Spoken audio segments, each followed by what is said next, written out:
Okay, isang mapagpalang araw po sa ating lahat.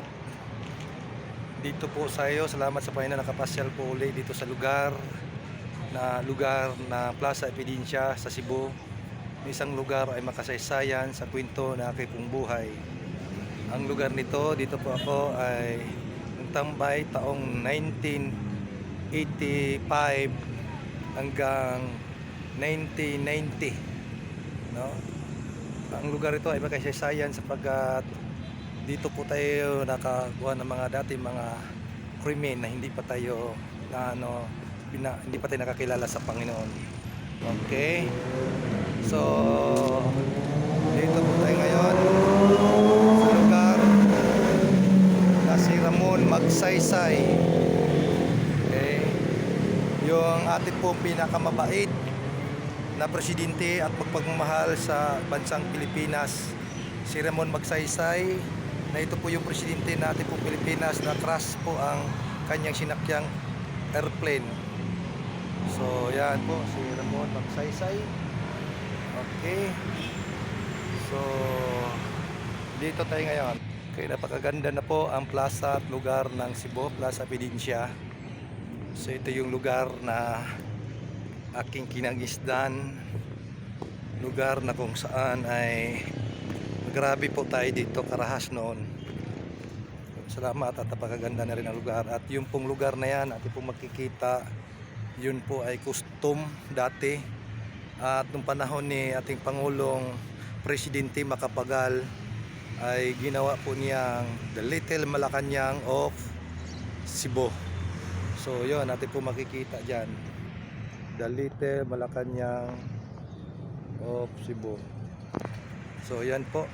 At yung area na yan doon po sa gilid, ang lugar po ay tawag po ay Aduana.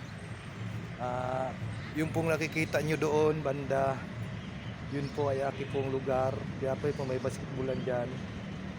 Doon po yung lugar na yan. Diyan po ako ang may kubo, may baybahay ako dyan. Diyan po ako tambay dati. So ito pong lugar na ito po ay aming tambayan. Ang Plaza Epidincia, kung inyo pong malaman po dito ay para bang kumbaga sa ito po ay parang Lunita kung sa Manila, no? Okay, so yan nakikita po ninyo. So na-develop na, hindi katulad dati. So dito po tayo ngayon, no? Tarpaulin mga ng mga kabayo, hinihila ng kabayo. Ito po yung ginawang sinasakyan dati, no? Panahon ng mga katsila. So ito po, ito may nalala ako dito, may naano ako dito area. Salamat po. Ito po, no, napakaganda na ang Plaza Epidincia, Republic of the Philippines, City of Cebu, erected during of the administration of the Florinto Sulon Mayor and the message. So yan mga mga opisyalis dati sa Cebu. So malaki na po ang pagbabago dito sa lugar ng Plaza Epidincia. So malaki na pagbabago. Dati dito mayroon po itong tulay. Ngayon wala na, no? Wala nang ilog dito. Okay, so nakita nyo marami mga nagtatambay dito. Maraming na mga nagdidid. Dito naman po ang larawan ni Andres Bonifacio. Kita natin si Andres Bonifacio, 30 November 1863. Yan, makikita yan, Bayani. So yan po, dito nakalagay ang kanyang dibulto sa Plaza Epidincia, si Andres Bonifacio. Okay, no? So napakaganda. Yan po ay Port San Pedro. Yang area na yan, napasok po, Port San Pedro.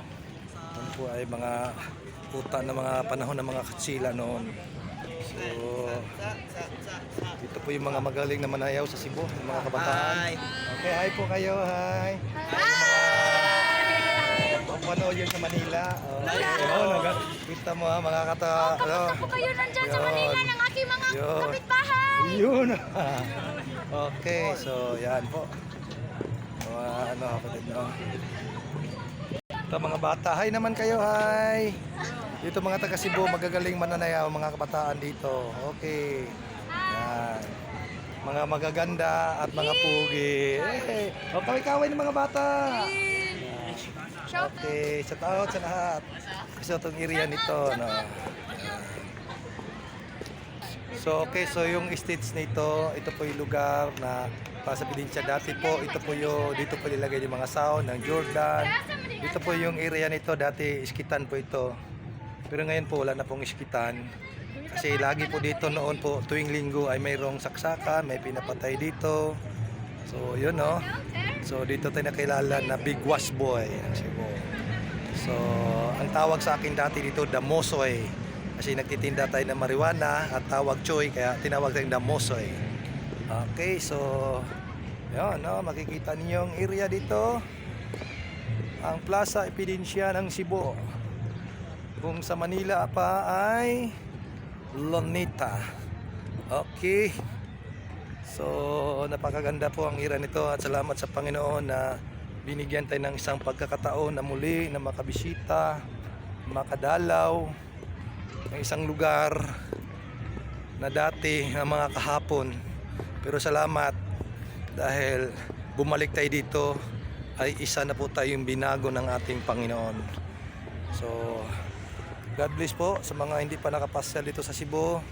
Pwede pa kayo pumunta at tumasyal dito. Hindi na po kayo dapat matakot sapagkat maganda na po dito at wala na po kami hindi tulad dati na ang mga tao natatakot mamasyal dito dahil mayroong biglang manaksak. Pero yung mga dating mga bigwas boy ngayon ay taga-bigwas ng salita ng ating pong Panginoon.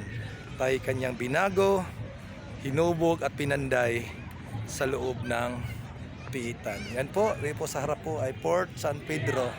Yan po ay pasyalan. So okay, shout out po sa lahat mga kapatid. Pagpalain po tayo ng Panginoon. Salamat po. Salamat po. God bless.